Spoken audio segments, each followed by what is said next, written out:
In celebration of this big milestone of reaching all the continental U.S. parks, we're going to share our top 3 lower 48 parks. Now, this is just on vibes right now. This is not data substantiated. So everything but Alaska, Hawaii, America, Samoa. Right. So are we going to only share our top 3 in the continental U.S.? Is that what we're doing? Yeah, let's do that. We're Jay and Bea, and at the beginning of 2021, we hit the road. Permanently.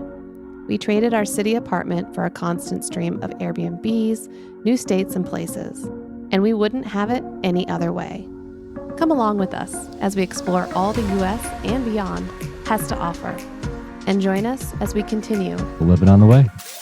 Hello there, and welcome back to Living on the Way, the podcast where we share our life of travel with you. And today we're sharing a quick take with you in celebration of a huge milestone. We have reached all the continental U.S. national parks. Yeah, it's been a fun-filled journey. I'm Jay. And I'm Bea, and today we're actually bringing this to you on location in a state park while we're here in Utah. And Utah, if you have a chance to watch the video, does state parks amazingly. We're in Goblin Valley State Park. And this is something I saw a year ago, and we were coming through the Utah national parks, and we didn't have the time to stop here. And it's kind of especially for Jay, a little bit of a regret we had. And this year we had the time, so we are spending the day camping, hiking, and enjoying this park. So in celebration of this big milestone of reaching all the continental U.S. parks, we're going to share our top 3 lower 48 parks. Now, this is just on vibes right now. This is not data substantiated. We like to give each park some time and then rank it on our spreadsheet. Our top 10 will probably be either in a blog post or we'll even share here on our podcast, maybe in the future, but we haven't shared it with each other. So everything but Alaska, Hawaii,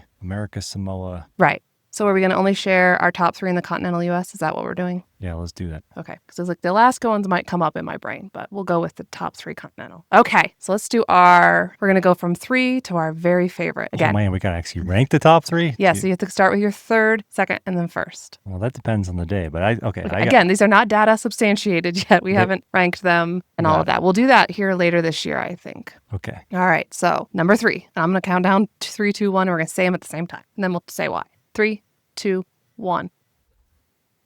You didn't say yours either. Are you ready? Okay. 3, 2, 1. Petrified Sequoia. National Park. Yeah, Sequoia is amazing. But yeah, so that's my number 3. So yeah, Petrified. So what did you love? My all-time favorite hike, when we just went hiking up through the washed out, freshly revealed petrified wood, walked up on top of the ridge line. It was incredible. Plus, I just love the fact that all that petrified wood is there. Yeah, I went when I was a kid and I'd only seen the rainbow area there by the visitor center and hadn't done those hikes. But yeah, I think it was called the Blue Mesa or something along those lines. That was a fun park. I enjoyed that. So Sequoia for you, huh? Yeah, so Sequoia for me, the longer I think about it, the more it kind of grew on me. We enjoyed ourselves. We had to drive every day an hour in, and sometimes that affects your view of the park, but I loved it. Every time we got to sit in the open fields and just look at these giant trees. I really enjoyed it. And I think Jay's told the story before about a couple of the things in Sequoia, and I have a sneaking suspicion that he may be talking about it in a little bit. Mm-hmm.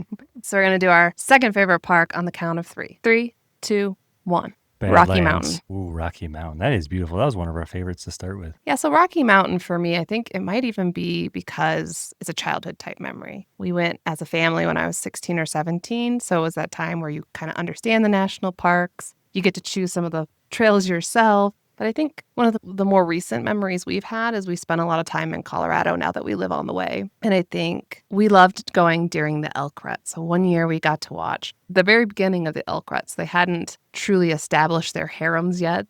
So there was the males fighting, bugling, and just 30-some elk just coming out of the woods and just trickling through. So that was a more recent fun memory. But yeah, Rocky Mountain. Yeah, rugged beauty and tons of wildlife. We've seen moose, elk, marmots, pikas, all kinds of fun stuff at that place. So the Badlands, that's your number 2. Yeah, most underrated. Folks need to get there, honestly. It feels like an alien planet. The way I describe it to folks is picture a Star Trek episode, waking up on a planet, but you can do that up in South Dakota, United States. The Badlands is honestly one of my favorite places to be. I would buy a house there if I could find one that was in the Badlands. And we actually went for the first time a few years ago, and then we were actually in South Dakota recently. And if you want to look out for those podcasts when we went to Custer State Park, those are posted on our channel. Yeah, I had a chance to visit for a few days just by myself, and I hiked and saw everything at least once. And didn't you say that you've done every trail but maybe one or two now? I think I've done them all. The long ones, the short ones, and the ones in between. That was our number 2, Rocky Mountain and Badlands. So let's go. Currently unsubstantiated with data yet, but off the top of our head from our hearts, what's our number 1 park so far? 3,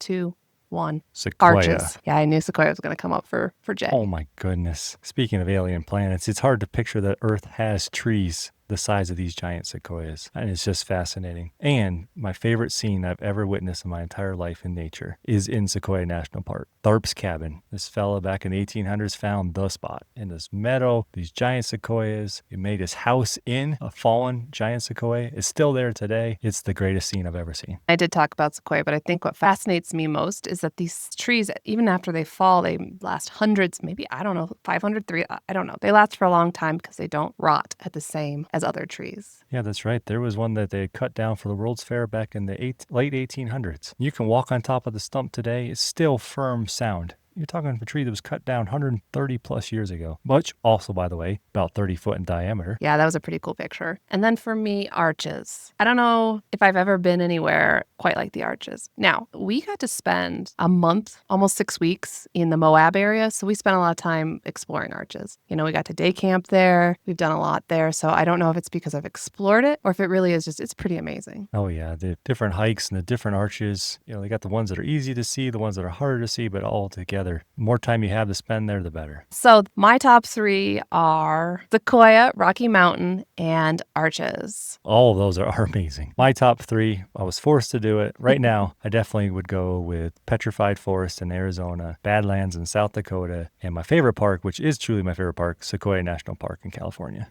In celebration of reaching a huge milestone of seeing all the continental U.S. national parks, hopefully you enjoyed our top 3. And stay tuned because I'm at park number 62. And I'm at 61. So we're getting really close, and we just booked, hopefully it works out, a trip to see those last 2 for Jay and 1 for me. Definitely subscribe or follow wherever you get your podcasts because those are coming up. And until next time, we will be living on the way.